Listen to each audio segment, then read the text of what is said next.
उस गुरूर वाले इंसान को उसकी औकात याद आ गई। पंछी अभी भी उड़ रहे हैं, उनकी चहचहाहट की आवाज़ बहुत आती है। ऐसा लगता है वो चिढ़ा रहे हैं, अभी और भी ज़्यादा आज़ाद होकर दिखा रहे हैं। फिर एकदम से पता चला कि उनकी आवाज़ नहीं बढ़ी, इंसान का शोर कम हो गया है। उनकी आज़ादी नहीं बढ़ी, उनके हिस्से का आसमान बड़ा और तेरा मैदान छोटा हो गया है। फिर से वो ताज़ी सुकून वाली हवा आ गई। सही में उस गुरूर वाले इंसान को उसकी औकात याद आ गई। बहुत करता था ना, मेरे पास इतनी बड़ी गाड़ी नहीं है, इतना बड़ा घर नहीं है। अब इस परिस्थिति में शुक्र मना कि तेरे पास घर है, क्योंकि कई लोगों के पास वो भी नहीं है। कौन कितना अमीर है, कौन कितना गरीब है, ये सब भूल जाएगा और भूखा मर जाएगा अगर सब्जी फल और दूध वाला तेरे काम नहीं आएगा।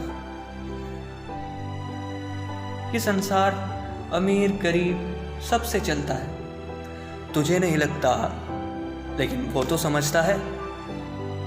लेकिन तुझे भी अब समझ आ गई, क्योंकि उस गुरूर वाले इंसान को उसकी औकात याद आ गई। कई लोगों की इंसानियत अभी भी अपना अस्तित्व दिखाती है। वही तो है जो गरीबों तक खाने के पैकेट्स पहुंचाती है, क्योंकि यूं ही नहीं गरीब सड़कों पर आता है, उसे भूख बाहर खींच लाती है।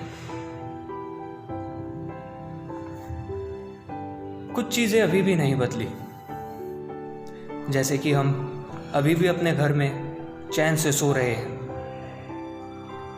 और जवान सरहद पर अभी भी शहीद हो रहे हैं। बदलाव हैं, जैसे वाजिद इरफान और ऋषि जी की मौत पे हम गमगीन तो हो रहे हैं, लेकिन जिन लोगों की मौत पर हजारों की भीड़ लग जाती थी, आज उनकी लाश पर कुछ ही लोग रो रहे हैं। ये जो बीमारी है, इसको सिर्फ महामारी मत समझो, ये प्रकृति से छेड़छाड़ करने वालों की फरियाद आ गई। अपने को सुपर पावर समझने वाले देश को भी उसकी औकात याद आ गई।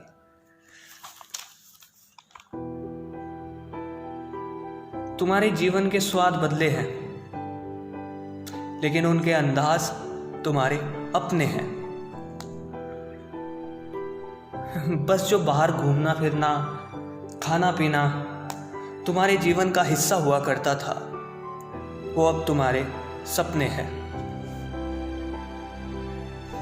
और हम जिन चीज़ों की वैल्यू नहीं समझते थे, उन चीज़ों की वैल्यू याद आ गई। सही में उस गुरूर वाले इंसान को उसकी औकात याद आ गई।